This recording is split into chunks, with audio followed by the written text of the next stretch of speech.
बारामतीत पवार कुटुंबात राजकीय महाभारत सुरू आहे। सुनेत्रा पवारांनी अजित पवारांची तुलना श्रीकृष्णाशी केली आहे, पण रोहित पवारांनी अजितदादांना श्रीकृष्ण म्हणू नका असा सल्ला सुनेत्रा काकींना दिलाय।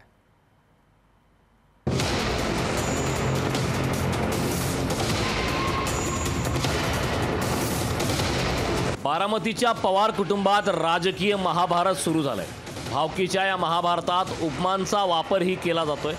सुनेत्रा पवारांनी अजित पवारांना कृष्णाची उपमा दिली होती। सुनेत्रा पवारांनी अजितदादांना दिलेल्या कृष्णाच्या उपमेवरूनही आता पवार कुटुंबातल्या दुसऱ्या गटातले सदस्य रोहित पवारांनी टीका केली। श्रीकृष्णांच्या कुटुंबाबाबतीतला विषय नव्हताच, कौरव आणि पांडवांचा विषय होता।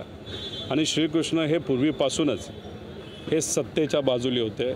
सत्य हे त्यांच्यासाठी महत्त्वाचं होतं, लोक हे त्यांच्यासाठी महत्त्वाचे होते। आणि तिथं सुद्धा आपण जर बघितलं तर ते शेवटपर्यंत सत्य याच बाजूला राहिलं आणि विजय हा सत्याचा झाला। देशात सध्या विचारांची लढाई सुरू असल्याचा दावा रोहित पवारांनी केला।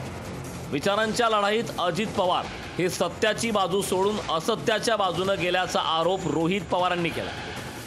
इथं लढाई असत्य विरुद्ध सत्य आहेत आणि आज जे आदरणीय पवार साहेबांना लोकांना आणि पुरोगामी विचाराला सोडून गेलेले आहेत, ज्याच्यामध्ये दादासुद्धा येतात, ते असत्याच्या बाजूली आहे, प्रतिगामी विचाराच्या बाजूली आहेत। त्यामुळे विचार त्यांनी बदललेला आहे।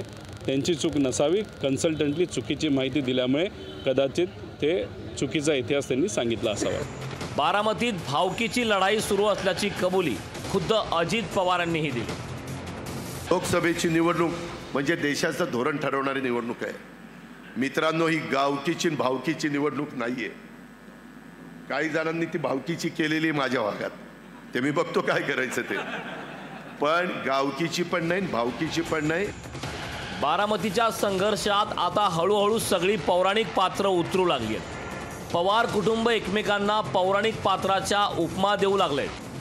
बारामतीचे मतदारच आता कोण कौरव आणि कोण पांडव हे ठरवणार आहेत। रायगडहून भारत गोरेगावकरसह ब्युरो रिपोर्ट, लोकशाही मराठी।